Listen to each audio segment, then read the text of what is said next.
যাদের অ্যাকাউন্টে টাকা ঢোকেনি কিছু কিছু মানুষ তাদেরকে একদম বিভ্রান্ত করে দিচ্ছে।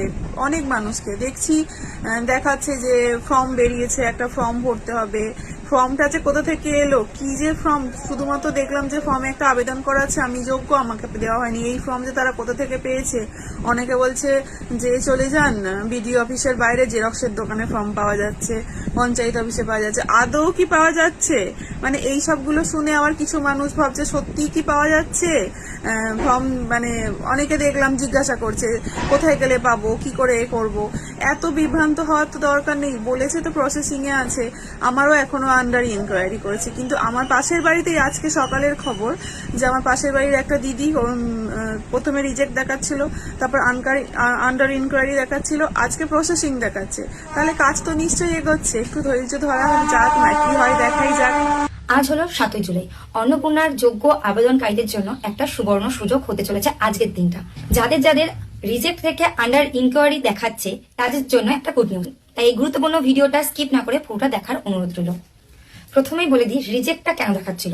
কিছু সিস্টেমেটিক্যাল প্রবলেমও হতে পারে বা কর্মরত চাকরিজীবীদের গাফিলতিও হতে পারে। এই ধরনের কারণের জন্য কিন্তু ম্যাক্সিমাম মানুষের ফর্ম রিজেক্ট দেখাচ্ছিল। যাদের ফর্ম রিজেক্ট থেকে আন্ডার ইনকোয়ারিতে দেখাচ্ছে তাদের কিন্তু কিছু কিছু সংখ্যক মানুষের টাকা ঢুকেছে, তবে অনেকেরই টাকা এখনো পর্যন্ত ক্রেডিট হয়নি। কিন্তু যাদের এখনো পর্যন্ত টাকা ক্রেডিট হয়নি তাহলে তারা কি টাকা পাবে না? অবশ্যই, তারা যদি যোগ্য হয়ে থাকে তারা অবশ্যই টাকা পাবে। সেই জন্যই আজকের এই 7ই জুলাই ডেটটাকে বেছে নেওয়া হয়েছে। মানে এতদিন ধরে যখন অন্নপূর্ণা নিয়ে সাধারণ জনতা এত বিক্ষোভ জানিয়েছে, প্লাস উপর মহল থেকেও করার নির্দেশিকা দেওয়া হয়েছে 10 তারিখের মধ্যে যে সমস্ত ফর্মগুলোকে র্যান্ডামলি রিজেক্ট মারা হয়েছিল তাদেরকে সিস্টেমেটিক্যালি ভেরিফিকেশন করে আপডেট করার জন্য। তাই সরকারি কর্মরত চাকরিজীবীরা এই 7 তারিখটাকে বেছে নিয়েছে। তারা আজকের ডেটে অনেকেরই স্পট ভেরিফিকেশন হোক, কল ভেরিফিকেশন হোক, ফর্মের মাধ্যমে হোক, যে কোনো প্রসেস হোক, তাদের ফর্মগুলোকে সিস্টেমেটিক্যালি আপডেট করবে। 10 তারিখের মধ্যে হতে পারে তাদের পুনরায় আবার টাকা ক্রেডিট করতে পারে। আর যাদের এখনো পর্যন্ত টাকা ক্রেডিট হয়নি যোগ্য হওয়া সত্ত্বেও, তারা অবশ্যই পৌরসভা, ব্লক অথবা এসডিও ভিডিওতে গিয়ে এদের সমস্ত রকম অরিজিনাল এবং জেরক্স ডকুমেন্টস নিয়ে গিয়ে আধিকারিকদের সাথে কথা বলবেন। অ্যাকচুয়ালি আধিকারিকদের ফল্টের কারণেই কিন্তু সাধারণ জনগণের এত হ্যারাসমেন্ট হয়েছে। তাই তারা আজকের ডেটে অনেক অনেক ব্লকে নতুন করে আবার কিছু ফর্ম দেবে, সেই ফর্মগুলোকে ফিল আপ করে অনেককে সাবমিট করতে বলতে পারে। আবার সব জায়গাতেও এই ফর্মটা দিচ্ছে না, কিছু জায়গায় দিচ্ছে, কিছু জায়গায় দিচ্ছে না। যারা টাকা পাননি আজকে এখনো পর্যন্ত, তারা অবশ্যই আপনাদের ব্লকে বা পৌরসভায় গিয়ে আপনার আধিকারিকদের সাথে কথা বলবেন এবং কি করণীয় আছে সেক্ষেত্রে ওনারা যথাযথ আপনাদেরকে সহযোগিতা করবে। আর 10 তারিখের মধ্যে কিন্তু টাকা ঢোকানোর কথা আছে, এবং 10 তারিখের মধ্যেও যাদের টাকা ঢুকবে না তাদেরও কি করণীয় আছে, নতুন করে কি ফর্ম জমা হতে পারে, কি স্পট ভেরিফিকেশন হতে পারে, কল ভেরিফিকেশন কি হতে পারে, এভরিথিং জিনিস তারা সমস্ত কিছু আপনাদেরকে আজকে বলে দেবেন। আশা করি ব্যাপারটা অনেকেরই ক্লিয়ার হয়েছে। আপনাদের যদি আরো কিছু কোশ্চেন থেকে থাকে অবশ্যই করবেন, যথারীতি আমি সেটা উত্তর দেওয়ার চেষ্টা করবো। আর এই ধরনের ইনফরমেশনাল ভিডিও যদি আপনাদের ভালো লেগে থাকে তাহলে ফেসবুক থেকে দেখলে আমাকে ফলো করে রাখবেন, ইউটিউব থেকে দেখলে অবশ্যই সাবস্ক্রাইব করে রাখবেন। ধন্যবাদ। কালকে মোটামুটি সবার অন্নপূর্ণা ভাণ্ডারে টাকা ঢুকেছে। আচ্ছা, যাদের ঢোকেনি তাদের উদ্দেশ্যে একটা কথা, তাদের জন্য এই যে ভেরিফিকেশানগুলো করেছে এরা কোন ভিত্তিতে করেছে আমি জানি না। প্রথমত স্ট্যাটাস চেক করার কোনো অপশান দেয়নি, এদিকে এরা বলছে নাকি এরা ট্রান্সপারেন্ট করেছে, ভালো কথা। এদিকে আমরা যারা ভোট দিয়েছি বেশিরভাগ লোকের ঢোকেনি, আর যাদের ঢুকেছে তাদের মধ্যে কোনো ভেরিফিকেশান হয়নি। কারণ আমি কালকে যখন খোঁজ খবর নিলাম, আমার কানেকশানের কিছু বড় লোক, মানে বিশাল পয়সার মালিক, একজনের 3-4টে করে বাড়ি, তাদেরও অন্নপূর্ণা ভাণ্ডারে অ্যাপ্লাই করেছে এবং তারা টাকা পেয়েছে।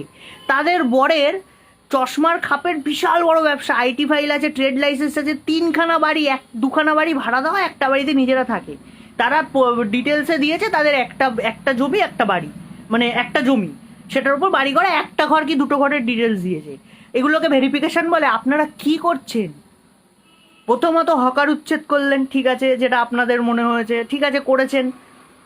তারপরে এই যে যাদের টাকা ঢোকাননি তারা বলছেন যে দেশের সিটিজেন না, আপনারা বলছেন বাতিল হয়েছে, দেশের সিটিজেন না। কি করে হয়? 2026-এ তো আমরা আপনাদের ভোট দিয়েছি, তাহলে আমরা কি করে দেশের সিটিজেন মানে হলাম না? কোনো ট্রান্সপারেন্সি রাখেননি, না স্ট্যাটাস চেক করতে পারছে মানুষে, না খোঁজখবর নিতে পারছে। আপনারা শুধু বলছেন যারা পঞ্চায়েতে থাকে তারা বিএলও অফিসে যাবে এবং যারা পৌরসভার ইয়েতে থাকে তারা পৌরসভার অফিসে যাবে। কেন? বারবার কি একটা মানুষ গিয়ে খোঁজ খবর নেবে, দাদা আমারটা এসছে নাকি, আমারটা কি ভুল হয়েছে? আপনারা তো বলে দিতে পারেন যে যাদের প্রবলেম হয়েছে, যাদের সাবমিশনে প্রবলেম হয়েছে তাদেরকে দেখিয়ে দিতে পারেন যে এই ভুল আছে। ট্রান্সপারেন্সি বলে এটাকে নাটক করছেন আপনারা।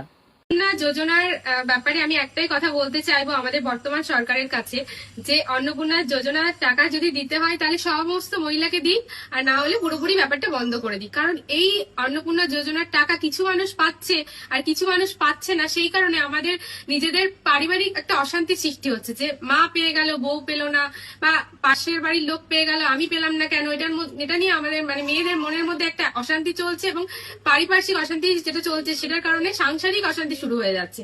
তো ভিডিওটা দেখো, দেখলেই বুঝতে পারবে। অন্নপূর্ণা ভান্ডারে আমার বউ অ্যাপ্লাই করেছে, মা অ্যাপ্লাই করেছে, মার টাকা ঢুকেছে, আমার বোর টাকা ঢোকেনি, ঠিক আছে? এবার এই নিয়ে তো সাংসারিক অশান্তি লেগে আছে, যে বউ তুমি কি করে দিয়েছো, তুমি মারটা ঢুকলো, বৌদিটা ঢুকলো, আমারটা কেন ঢুকলো না, এই নিয়ে আমার প্রত্যেকের সংসারে এই অশান্তি চলছে। তো ভিডিওটা দেখলে যে কি অবস্থা, মানে একজন পুরুষ মানুষের বাড়িতে যে বউ পাচ্ছে মা পাচ্ছে না, এটা নিয়ে একটা মানে সাংসারিক অশান্তি শুরু হয়ে গেছে। তো আমি মানে এটাই অনুরোধ জানাবো সরকারের, যদি দিতে হয় তাহলে দিক, সবাইকে দিক, প্রতিটা মহিলা যেন টাকাটা পাক। হ্যাঁ, আবারও আজ অন্নপূর্ণা 3,000 টাকা ঢুকতে চলেছে। আজ হচ্ছে জুলাই 7 তারিখ। আগের শনিবার দিন কিছু সংখ্যক মানুষের, যারা 3 তারিখে মানে স্ট্যাটাস চেক করেছে, কিছু সংখ্যক মানুষের 4 তারিখে টাকা ঢুকেছে। আর তারপর 5 তারিখ 6 তারিখ রবিবার ছিল, আর সোমবার কালকে ছিল শ্যামাপ্রসাদ মুখোপাধ্যায়ের জন্মদিন। দুদিন ব্যাংক ছুটি ছিল। এই দুদিন কিন্তু আপনাদের স্ট্যাটাস চেক করে দেখবেন, স্ট্যাটাসের কিন্তু অনেক আপডেট হয়েছে। যাদের আগে রিজেক্ট দেখাচ্ছিল তাদের আন্ডার ইনকোয়ারি দেখাচ্ছে। তারপর অনেকজনের যদি সব ঠিকঠাক থাকে অ্যাপ্রুভও হয়েছে। তো যাদের যাদের অ্যাপ্রুভ হয়েছে বা যাদের আন্ডার ইনকোয়ারি দেখাচ্ছে, তারা তো অবশ্যই আজকে 7 তারিখ মানে আজকে মঙ্গলবার ব্যাংক খুলছে, তারা তো অন্নপূর্ণা 3,000 টাকা পাবে। তাছাড়াও যারা নতুন করে ফর্ম ফিল আপ করেছে, অনেক আগে যারা ফর্ম ফিল আপ করেছিল তারা তো পাচ্ছে, বা নতুন করে যারা ফর্ম ফিল আপ করেছে 2 তারিখ বলো 1 তারিখে বলো, তারাও পাচ্ছে। কারণ আমাদের সরকার বলেছিল ফর্ম ফিল আপ করার 7 দিনের মধ্যে আপনাদের অ্যাকাউন্টে টাকা ঢুকে যাবে। হ্যাঁ, আজকের কিন্তু অন্নপূর্ণা 3,000 টাকা ঢুকছে সরকারের কথা অনুযায়ী। আমরা সবাই জানি যে 10 তারিখের মধ্যে সবার টাকা ঢুকবে। আর 4 তারিখে অনেক জনে, 1 তারিখের পরে 4 তারিখে অনেক জনের ঢুকেছে, কিন্তু আজকের বেশি সংখ্যক মানুষের ঢুকবে, হিউজ পরিমাণে ঢুকবে। কারণ 1 তারিখ তো বেশি মানুষ পায়নি, আর 4 তারিখে কয়েকজন পেয়েছে, কয়েকটা মানুষ পেয়েছে। কিন্তু 7 তারিখ আজকে অন্নপূর্ণা টাকা ঢুকছে ফাইনালি। তো আমি তো পাবো না, কারণ আমার রিজেক্ট এখনও দেখাচ্ছে, আর আমার রিজেক্ট হয়ে গেছে। আমার যেটা অ্যাপ্রুভ থেকে রিজেক্ট হয়েছে মানে আমার পাওয়া আর সম্ভব না। কিন্তু যাদের রিজেক্ট থেকে অ্যাপ্রুভ হচ্ছে তারা তো অবশ্যই পাবে, খুশি। কিন্তু তার মধ্যেও একটু ভয় আছে, কারণ আমাদের সরকার টাকা দেবে না বলেছিল, আপনাদের জন্য দিচ্ছে, মানে সেখানে তো ইনকোয়ারি হবে, মানে বাড়িতে এসে সার্ভে হবে। তো যখন হবে, আজকে তো ঢুকছে, এটাই হচ্ছে বড় কথা। তো কারা আজ টাকা পেলে কমেন্টে জানিও, আর আজ ঢুকবে, ওয়েট করো, ঢুকে যাবে।